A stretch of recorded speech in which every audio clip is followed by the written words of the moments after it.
Hey YouTube family, welcome back to my channel, Phase Lock Life. For those who may be new here, I hope that you would decide to stay a while. And if you are returning back to my channel, you already know what it is. You are thebomb.com. So let me come on and sit down.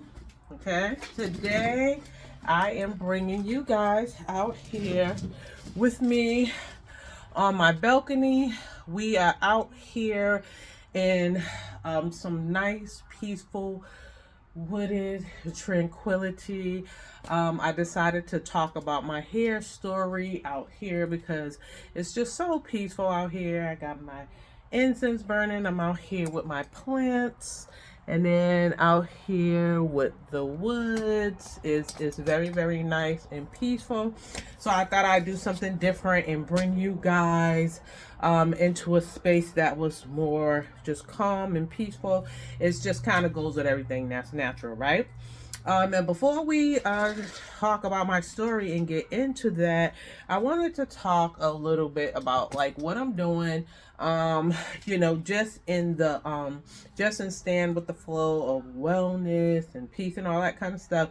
Currently, I am doing a 14-day challenge, raw food vegan challenge, and yeah, I was like, oh my god, what I'm doing. But I decided that at this point in my life I really want to change a lot of things so that I'm able to have just elevate myself, just so that my mind is clear, my thoughts are clear, and just going forward so that I'm able to just kind of elevate more on a higher spiritual level that I want to be on, and so that I can, just be guided in my next, in my steps moving forward. Today, as far as a drink, I am drinking lemon water with blueberries in it, and it's done turned really red because the blueberries. Usually I would have had maybe like a prosecco with some peach schnapps in there, but right now I'm trying to do, this healthy thing, kick it off on a healthy note. We got to make changes. We got to keep it healthy, guys. Okay, that's not bad. I'm on day 5. It's not as hard as I thought it was going to be, but I have had my cravings. And all I can do, thank God for the online group that we have, because other than that, buddy, I don't know. Y'all pray for me. But anyways, with that said, we're going to go ahead and get into the story. I don't want to, kind of drag that out a little bit. Too long. So we're going to talk about my hair journey, how I got here, how I even got into hair. Like I said in some of my prior videos, I have been actually, I would say about a good over 28 years I've been into hair from some capacity or another. And it's probably been actually a little bit longer than that, to be honest with you, because my daughter, I would say, yeah, actually, it's been longer than that. My daughter's 30, and then I was doing hair since I was like 11 years old. Not professionally, but I started out doing it. So that actually brings me to how I got into hair.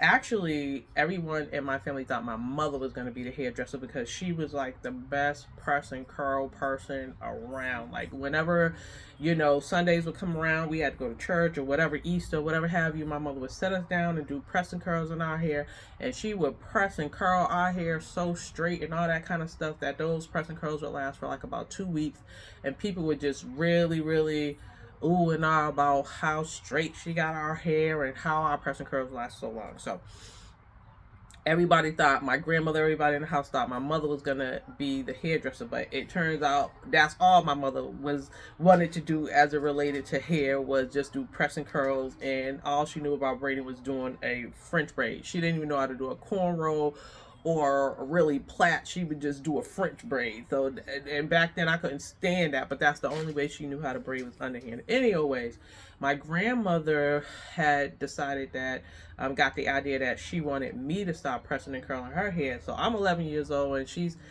telling me come in the kitchen, you know, put the hot comb on the stove and all this kind of stuff. You're gonna, you know, you're gonna start pressing curling mama's hair. And I'm like, oh no, I don't know how to do that. I don't know how to do that. I'm gonna burn you. I don't want to, you know, I don't want to be burning you, ma. I don't want to burn you. But my grandmother still never gave up. She constantly would just say, no, yes you are, yes you are, you're gonna come. Sorry guys for the movement. I'm just trying to get this camera kind of straight. But anyway, so what happened is my grandmother would make me come in the kitchen every Sunday and press and curl her hair, and no matter how jacked up the hairstyle was or whatever, she would literally wear the hairstyle for the whole day. And she would go around the house telling everybody, y'all, look what Faye did, look at my hair, ain't it pretty, ain't it pretty? And I love her to death for that to this day, because she is the one, if I was to really think about it, is the one who actually gave me the courage to do hair and to make me feel like I could do it, because I actually did end up getting very good at pressing curls, because no matter what happened, she just would keep making me do it, and she was consistent with it. So the biggest thing was she was consistent with it, and she kept coming every Sunday and making me sit down and press curl her hair. So fast forward, as time was going on, I was started to tell my friends and stuff like that, oh, you know, I do hair, you know, I'm a hairdresser. My grandmother, look at my grandmother's hair, you know, all this kind of stuff. So they was like, oh, you can do my hair, do my hair. So I was all like, okay, well, I don't really know how to do relaxers, but if you bring the box, we can read it, and then I'll read the instructions and do it.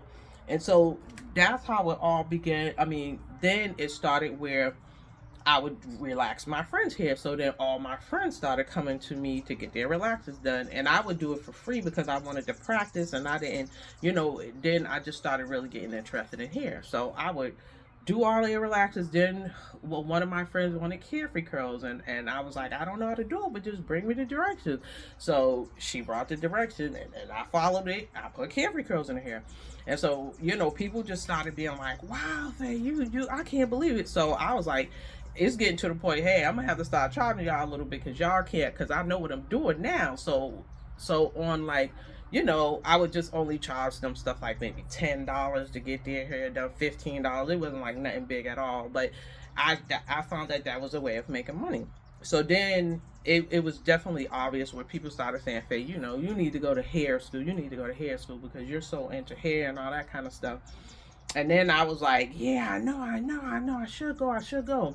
But then after I started, you know, doing the relaxers and the carry curls, then I got into learning how to do braids. So I would watch other people that knew how to do braids. And then I would just like start practicing on dolls and doing this and that, until I got really proficient in doing braids and cornrows. And I would do guys cornrows, my brothers and them, some dudes around the way, or, you know, so everybody was just starting to come to me for hair. So eventually it was obvious that I was really had gotten into hair. So I ended up looking up some local hair schools to go to. And then I decided on going to Blaine's. This was supposed to be like the really popular school back then. It was like about like $5,000 to go to hair school, and I ended up. What was good about that though was I actually ended up finding this